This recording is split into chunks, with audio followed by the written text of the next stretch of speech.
శ్రీ అక్కల్కోట మహారాజ్ చరిత్ర 3వ అధ్యాయము ఇతర దత్తావతారాలకు శ్రీ అక్కల్కోట మహారాజుకు స్వల్పమైన తేడాలు కనబడతాయి. ఉదాహరణకు శ్రీ నృసింహ సరస్వతీ స్వామి సన్యాసి వేషంలో ఉండేవారు. శ్రీస్వామికి అటువంటి ఆశ్రమ చిహ్నాలేమీ లేవు. అంతమాత్రాన శ్రీస్వామి సన్యాసి కారని కాదు. సన్యాసం అనేక విధాలు. వాటిల్లో పరమహంస, తురీయాతీత, అవధూత సాంప్రదాయాలలో దండము, కమండలము, కాషాయము మొదలైన నియమాల ఆవశ్యకత లేదు. ఆధ్యాత్మిక పరిపూర్ణత పొందిన వారిలో కొందరిని అత్యాశ్రమి అంటారు. అంటే బ్రహ్మచర్య, గృహస్థ, వానప్రస్థ, సన్యాసాశ్రమాలు నాలుగింటికి అతీతులవడం చేత ఈ నాలుగింటిలో ఏ ఆశ్రమము యొక్క నిబంధనలు వారికి చెందవు. శ్రీస్వామి ఆ కోవకు చెందినవారు. శ్రీ శ్రీపాద వల్లభస్వామి, శ్రీ నరసింహ సరస్వతి, శ్రీ మాణిక్య ప్రభువు ఈ ముగ్గురు శ్రీస్వామికి ముందున్న దత్తావతారములు. ఆ ముగ్గురికి శాంతగుణం ప్రధానం. కాని శ్రీస్వామిలో రుద్రాంశ ప్రధానంగా ఉండేదట. కొంతమంది స్వామిని రుద్రావతారంగా కూడా భావించేవారు. అయితే నిర్వహించవలసిన జగత్కళ్యాణ కార్యక్రమాన్ననుసరించి శ్రీస్వామిలో రుద్రాంశ ప్రత్యేకంగా వ్యక్తం గావలసి వచ్చిందేగాని వారి ఆంతర్యంలో సృష్టికి తమకు భేదమే లేని మహాశాంతమూర్తి, త్రిమూర్త్యాత్మకుడైన శుద్ధ జ్ఞానమూర్తి శ్రీస్వామి రూపంలో కూడా చాలా ప్రత్యేకత ఉన్నది.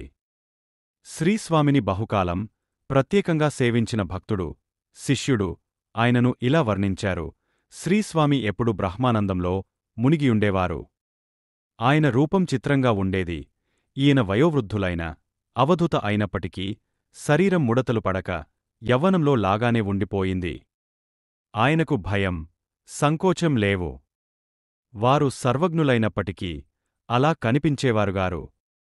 వారి చేష్టలు పసిపిల్లల చేష్టల వలె ఉండేవి. ఆయన మాటలు ప్రేమతో నిండి మధురంగా ఉండేవి. ఎప్పుడూ ఆనందంలో మునిగియుండటాన ఉన్మత్తావస్థలో ఉన్న స్వామి ఎవరినీ లక్ష్యపెట్టేవారుగాదు. అందువలన సామాన్య ప్రజలకు ఆయనలోని గొప్పదనం గుర్తించడం చాలా కష్టమయ్యేది. ఆయన శరీరం చాలా పొడవు, ఆజానుబాహువు, పెద్ద బొజ్జ, విశాలమైన భుజాలు, తీవ్రమైన దృష్టిగల ఆయన స్ఫురద్రూపి. శరీరఛ్ఛాయ గోధుమవన్నే, చెవులు చాలా పెద్దవి. చెవి అడుగు భాగం చాలా పలచగా ఉండి ప్రతి చిన్న కదలికకు బాగా కదులుతుండేవి. పెద్ద ముఖం, విశాలమైన నుదురు, నెరసిన కనుబొమ్మలుండేవి. ఆయన శరీరం గులాబీ పూవల్లే మృదువుగా ఉన్నా చాలా ప్రాచీనంగానూ శక్తివంతంగానూ కనిపించేది. పాదాలు పొడుగ్గా ఉండేవి. ముఖాన తిలకం, ఎప్పుడూ కోపీనం ధరించేవారు. అందమైన పలువరుస, లోతైన పెద్ద బొడ్డు, మెడలో స్ఫటికము, తులసి, రుద్రాక్షమాలలు, చెవులకు ప్రవాళాలు, పొదిగిన బంగారు కుండలాలు ఉండేవి. శ్రీస్వామి చేష్టలు వింతగా ఉండేవి. ఎప్పుడూ తనలో తానేదో మాట్లాడుకుంటూ చిరునవ్వు నవ్వుకుంటుండేవారు. ఒకప్పుడు రాళ్లను, చెట్లను ప్రేమతో లాలిస్తూ నానుంచి నీకేం కావాలి అనడిగేవారు. ఒక్కొక్కప్పుడు వేద మంత్రాలు, శ్లోకాలు, భజన కీర్తనలు ఆయన నోటినుంచి వెలువడుతుండేవి. మితభాషి. కాని మాట్లాడిన కొద్ది మాటలు ఇతరుల హృదయాలలో దాగిన భావాలకు అన్వయించేవి. ఒక్కొక్కప్పుడు ఆయన మాటలు పరిభాషతో నిండి ఎవరికీ అర్థంగాకుండా ఉండేవి. ఆయన మరాఠీలోనూ, హిందీలోనూ మాట్లాడుతుండేవారు.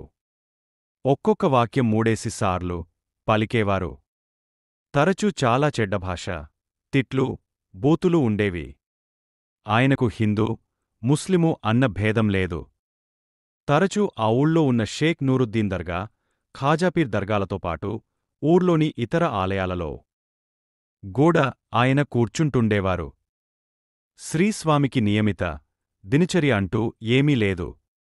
నిత్యమూ స్నానము, వేషధారణలుగూడా ఉండేవి కాదు. ఆయనకు బుద్ధి పుట్టినప్పుడు భక్తులను స్నానం చేయించమని అడిగేవారు. ఒకప్పుడు ఒంటికి గంధం రాయించుకొని హారతి ఇప్పించుకొనేవారు. ఆయన కొన్ని వారాలు సైతం స్నానం చేసేవారుగారు. అటు శ్మశానం దగ్గరనుంచి ఇటు రాజభవనం వరకు ఆయనకు తోచినప్పుడు తోచిన చోటికి వెళ్ళి కూర్చునేవారు. తనకు మడి, ఆచారాలు, పట్టుబట్ట అవసరం లేకపోయినా భక్తులను చాలామందిని ఆ నియమాలు పాటించమనేవారు. ఆయన లేచి నడవడం ప్రారంభిస్తే ఆయనంత వేగంగానూ అంత దూరము ఎవరు నడవ లేకపోయేవారు. ఒక్కొక్కప్పుడు మాట్లాడడం మొదలుపెడితే చాలాసేపు మాట్లాడేవారు. అట్లానే హుక్కా పీల్చడం మొదలుపెడితే చాలాసేపు అందులో లీనం అయిపోయేవారు. తరచు చిన్న పిల్లలతో కలసిపోయి ఆడుతుండేవారు. ఒకసారి స్వామి ఉన్మత్తావస్థలో ఒక దర్గాను కొట్టారు. దాని ముక్క విరిగింది. ఊరిలోని మహ్మదీలందరికీ కోపం వచ్చి నన్ను కొట్టడానికి జట్టుగా ఆయన మీదకు బయలుదేరారు. ఆ వార్త వినిన స్వామి ఏమీ చలించలేదు. అక్కడ ఉన్న ఒక భక్తుణ్ణి పిలిచి అక్కడున్న ఒక నల్ల కుక్కను నేలకేసి గట్టిగా అదిమి పెట్టమన్నారు. అంతట్లో ఆ ముస్లిముల ఇండ్లలో చాలా విపత్తులు కలిగాయి. వాటిని పరిష్కరించుకోవడానికి వాళ్లు ఇళ్లకు బయలుదేరవలసి వచ్చింది. కొంతసేపటికి ఒక ముస్లిం వృద్ధుడు తక్కిన వారందరినీ సమావేశపరిచి శ్రీస్వామి ఒక గొప్ప ఓలియా అని ఆయనతో జోక్యం పెట్టుకోవడం తగదని వారించాడు. స్వామికి కుక్కలన్నా ఆవులన్నా మహా ఆపేక్ష. కాషాయపు రంగు పువ్వులంటే చాలా ఇష్టం. తినుబండారాలలో జంతికలు, లడ్డూ, ఉల్లిపాయ కూర అంటే ఎక్కువ ఇష్టము. ఆయన నిత్యకృత్యం ఒక్కటి మాత్రం ఉండేది. ప్రతి ఉదయమూ తప్పక విధిగా 2 సార్లు ఆచమనం చేసేవారు. అన్నంగూడా ఎవరన్నా తినిపించవలసి వచ్చేది. ఒక్కొక్కప్పుడు స్వామి పసిపిల్లవాడల్లే మారాం చేస్తే భక్తులెంతో ఓర్పుతో యుక్తితో లాలించి అన్నం తినిపించవలసి వచ్చేది. నిద్రపోయేటప్పుడు ముఖం నిండా ముసుగు పెట్టుకుని పొడుగునా ఏదో ఒకటి మాట్లాడుతూ నిద్రించేవారు. చాలా స్వల్పకాలం మాత్రమే గర్రుపెట్టి నిద్రపోయేవారు. స్వామి దర్శనానికి రోజు 2-3 వేలమంది జనం వచ్చిపోతుండేవారు. భజనలు, కీర్తనలు జరుగుతుండేవి. భక్తులు రుచికరమైన పదార్థాలెన్నో తీసుకొచ్చి సమర్పించినా ఎప్పుడోగాని ఆయన వాటిని తినేవారుగాదు. ఒకసారి రకరకాల పిండి వంటలు ముందు పెట్టుకుని స్వామి కూర్చుని యుండగా చూచిన ఒక భక్తుడికి సందేహం కలిగింది. నిజమైన సాధువుకు రుచికరమైన పదార్థాలమీద మక్కువెందుకు అని. కాని అతనికి తన భావాన్ని వెలిబుచ్చేందుకు ధైర్యం లేకపోయింది. కాని స్వామికి తెలియనిదేమున్నది? వెంటనే ఆ తినుబండారాలనవతల పారేశారు స్వామి. తర్వాత 2 సేర్లు పచ్చి మిరపకాయలు తెప్పించి వాటిని తిని నీరు త్రాగి కూర్చున్నారు స్వామి. అది ఆ భక్తుని సందేహానికి వారి సమాధానం. స్వామి ఒక్కొక్కప్పుడు తినుబండారాలతో చిన్న పిల్లలలాగా ఆడుకొనేవారు. విగ్రహాల చాటున పప్పులు, మిఠాయి, రాళ్ళు, గోలీలు దాచుకొనేవారు. స్వామి దర్శనానికి వచ్చిన వారిలో చాలామంది విదేశీయులు కూడా ఉండేవారు. షోలాపూర్లో జిల్లా ఇంజనీరుగా పనిచేసిన ఒక పాశ్చాత్యుడు ఒక కోర్కెతో స్వామిని దర్శించాడు. కాని స్వామి రూపం, చేష్టలు చూచిన తరువాత ఆయన పిచ్చివాడేమోనన్న అనుమానం కలిగింది. స్వామి వెంటనే అతని కేసి చూచి, నీకు కావలసింది సంతానమే గదా, 1 సంవత్సరంలో కొడుకు పుడతాడులే అన్నారు. ఆ తెల్ల దొర వినమ్రుడై స్వామికి మ్రొక్కి వెళ్ళిపోయాడు. సంవత్సరంలోపే స్వామి చెప్పినట్లు అతనికి కొడుకు పుట్టాడు. అట్లానే ఇజ్రాయెల్ నుంచి వచ్చిన ఒక యూదు జంషెడ్ జిజాబాయి ఆసుపత్రిలో కళ్ల డాక్టరుగా పనిచేస్తుండేవాడు. ఒకసారి అతను క్రిస్మస్ సెలవు లప్పుడు దేశంలో పర్యటిస్తూ అక్కల్కోట చేరుకున్నాడు. స్వామి సంగతి విని వారి దర్శనానికి వచ్చాడు. స్వామి అతనికేసి చూస్తూనే, ఎన్ని వేలమంది కళ్లకు శస్త్రచికిత్స చేసి ఉంటావ్ అన్నారు. స్వామివారి సర్వజ్ఞత్వాన్ని చూచి ముగ్ధుడై రిటైరైన తర్వాత ఆ యూదు తన జీవిత శేషమంతా అక్కల్కోటలోనే గడిపాడు.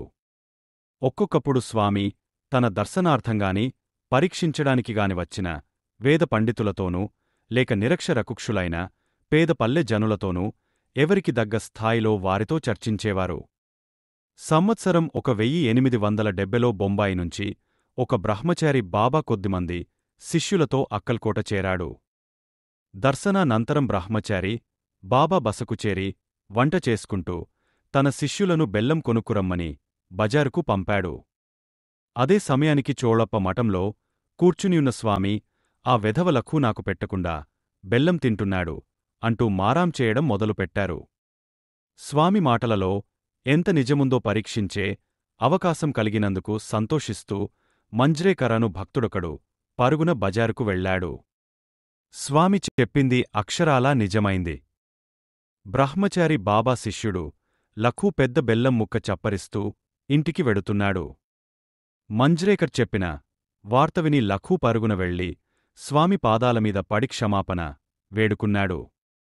అప్పటినుంచి దైవానికి నివేదన పెట్టకుండా ఏదీ తినకూడదని, జిహ్వచాపల్యాన్ని అరికట్టడం సాధకు నికెంతో అవసరమని అనేకసార్లు బ్రహ్మచారి బాబా చెప్పిన మాట లఖూ మనస్సులో ఈ సంఘటన వలన చాలా బలంగా నాటుకుపోయింది. ఈ నియమం యొక్క ఆవశ్యకతతోపాటు శ్రీస్వామి యొక్క సర్వజ్ఞత్వం కూడా అతనికి మరువరాని విషయమైంది. అక్కల్కోట రాజాస్థానంలో పనిచేసే కొండునానా శ్రీస్వామి భక్తుడు. ఒక ఉదయం స్నానానికి కొండునానా ఒక తోటలోని బావి దగ్గరకు వెళ్లాడు. ఆ తోట కాపలా మనిషి పేరు బమ్నానాను తిట్టి మెడబట్టి తోటలోంచి బయటకు గెంటించాడు.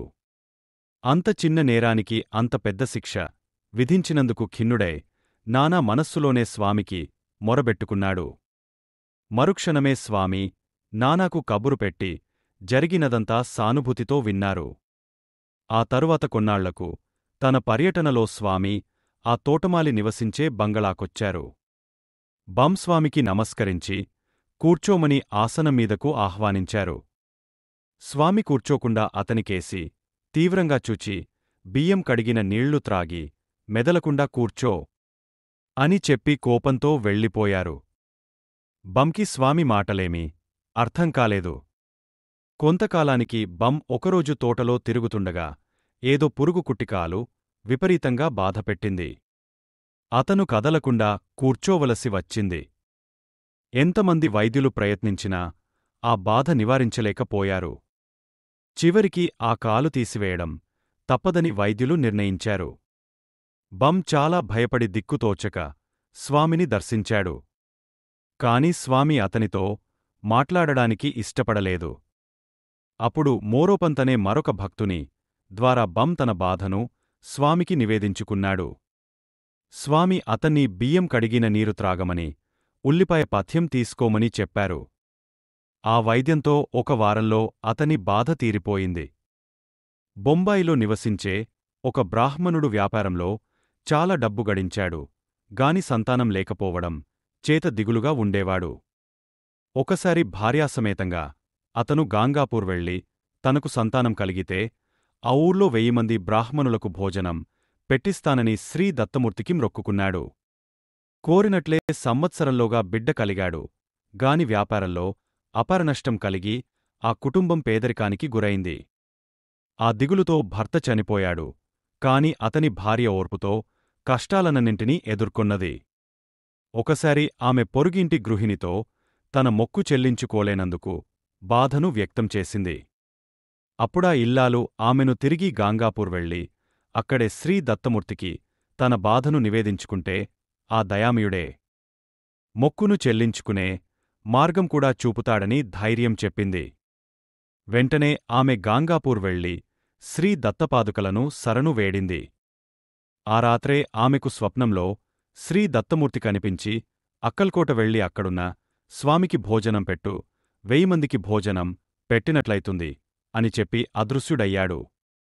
సంతోషంతో ఆమె వెంటనే అక్కల్కోట వెళ్ళింది. చిన్న పిల్లవానిలాగా రోడ్డుమీద ఆడుకుంటున్న స్వామిని చూచి సాష్టాంగ నమస్కారం చేసింది. ఆమె భక్తికి మెచ్చి స్వామి ఆమెను దగ్గరకు పిలిచి తనకు భోజనం పెట్టమని అడిగారు. మరింత ఆనందంతో ఆమె ఆయనకు భోజనం వడ్డించింది. భోజనం అవగానే తన చరిత్ర ఏమీ వారికి చెప్పకముందే వారు అమ్మాయి, 1000 మంది బ్రాహ్మణులకు నీ భోజనముట్టింది, దిగులు పడకు అన్నారు. ఆయన కరుణకు సర్వజ్ఞత్వానికి గాంగాపురంలో తనకు వచ్చిన నిదర్శనం నెరవేరినందుకు ఆమె కళ్ళు ఆనంద భాష్పాలతో నిండాయి. బాబాజీ సడోబా పోస్టాఫీసులో సూపరింటెండెంటుగా పనిచేస్తూ స్వామిని శని, ఆదివారాలలో దర్శించి వెడుతుండేవాడు. ఒక ఆదివారం దర్శనానంతరం సెలవడిగినప్పుడు కూర్చో. ఎక్కడికి వెళ్లేది? అని కసరి స్వామి కూర్చోబెట్టారు. కాని మరుసటి ఉదయం తప్పనిసరిగా ఆఫీస్కు చేరవలసిన ఆవశ్యకత ఉండబట్టి సడోబా మనస్సులో కలత చెందాడు. ఊరుకోలేక కొంతసేపు ఆగి మళ్లీ స్వామిని సెలవడిగాడు. కాని స్వామి సెలవివ్వలేదు. మరికొంతసేపటికి మూడవసారి సెలవడిగాడు. అప్పుడు స్వామి అతనిని దగ్గరకు పిలిచి హిందీలో నది కినారే పారంటే నది ఒడ్డు దాటింది అని చెప్పారు. కాని ఆయన భావం ఎవరికీ అర్థం కాలేదు. కొంతసేపటికి స్వామి ఎవరితోనో మాట్లాడుతుండగా సడోబా బయలుదేరి కడంగావ్ స్టేషన్ చేరాడు. అప్పుడు తెలిసింది స్వామి మాటలకర్థం. కృష్ణానదికి వరదలొచ్చి వంతెన మునిగిపోయిందని. మరుసటి ఉదయానికిగాని రైలు రాలేదు. అంతవరకు చలికి వణుకుతూ స్టేషన్లో కూర్చోవలసి వచ్చింది. స్వామి మాటలు వేదవాక్కులు. Please like, share and subscribe, also comment.